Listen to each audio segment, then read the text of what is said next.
Imagina un país tan pequeño que cabe en una esquina de Europa, pero con una historia tan grande que podría llenar bibliotecas enteras.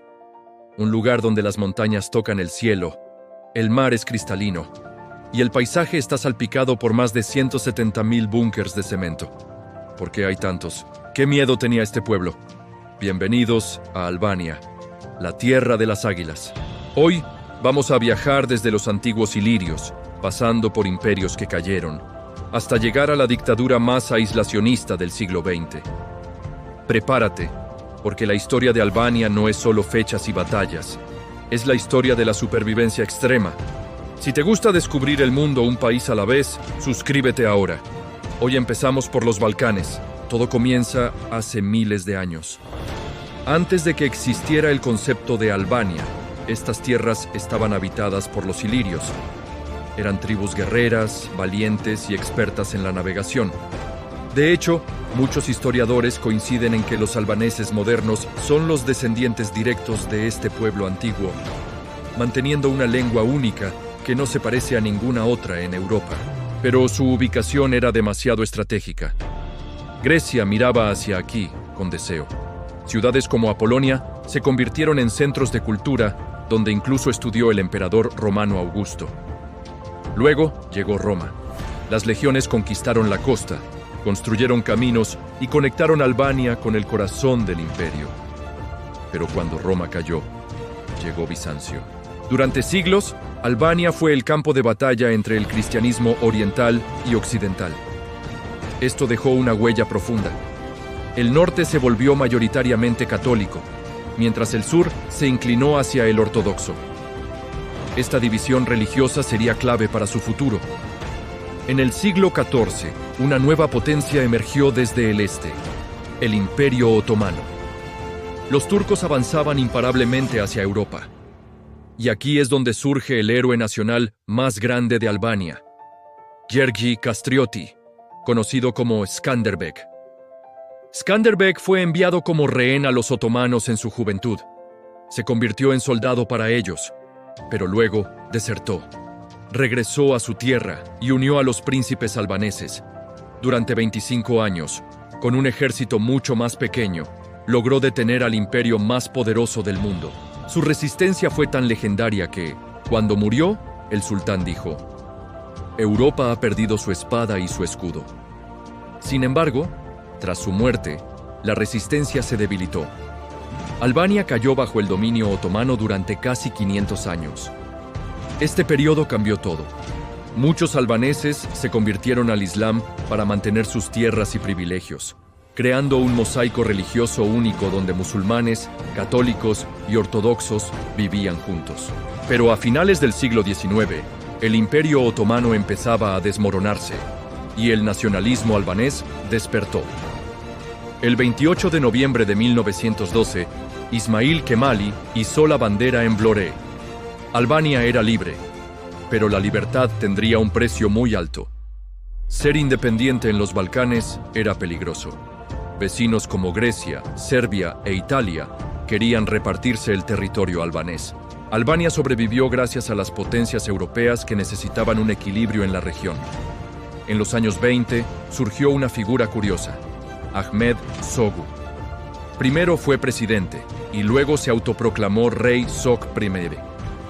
Intentó modernizar el país, prohibió el velo islámico en público y construyó las primeras infraestructuras reales. Pero vivía bajo la sombra de Italia.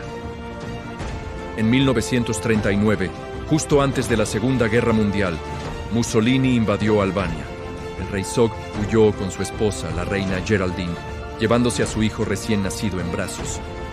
Albania se convirtió en un punto estratégico para Italia y luego para la Alemania nazi. Pero los albaneses no se quedaron quietos. Surgieron dos grupos de resistencia, los nacionalistas y los comunistas. Estos últimos, liderados por un maestro de escuela llamado Enver Hoxha, serían los que tomarían el control cuando terminara la guerra. Y lo que hicieron después convertiría a Albania en el país más extraño del mundo. En 1944, los comunistas liberaron Albania. Enver Hoxha se convirtió en el líder absoluto. Y aquí comienza la era más oscura y fascinante. Hoxha era paranoico. Creía que todo el mundo quería invadir Albania.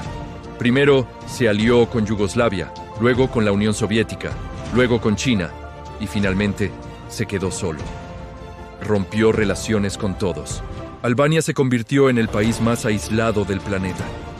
Para protegerse de una invasión que nunca llegó, Hoxha ordenó construir un búnker por cada 4 habitantes.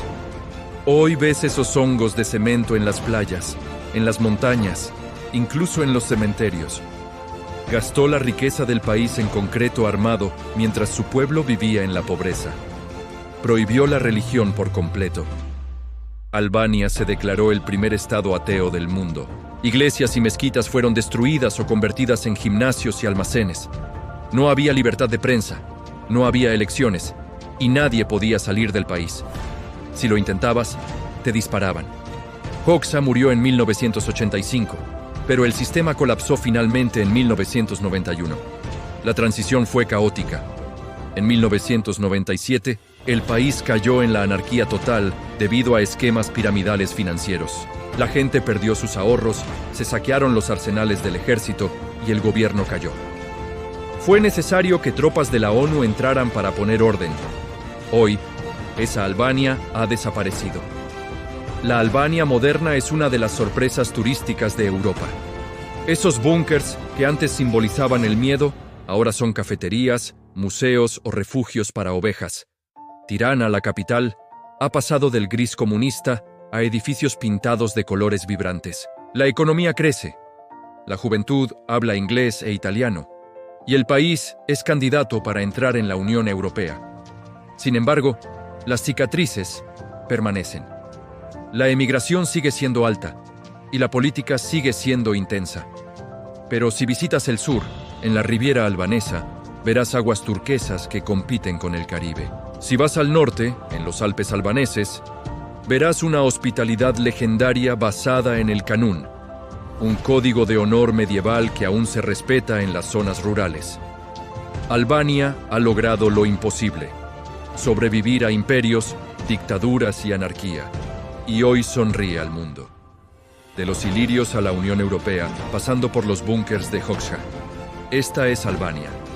Un recordatorio de que ningún muro, ni siquiera uno de cemento, puede encerrar para siempre el espíritu de un pueblo.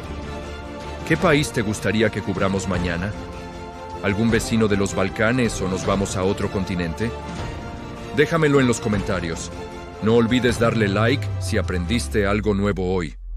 Esto es Nombre de tu canal. Historia del mundo, un país por día. Nos vemos en el próximo destino.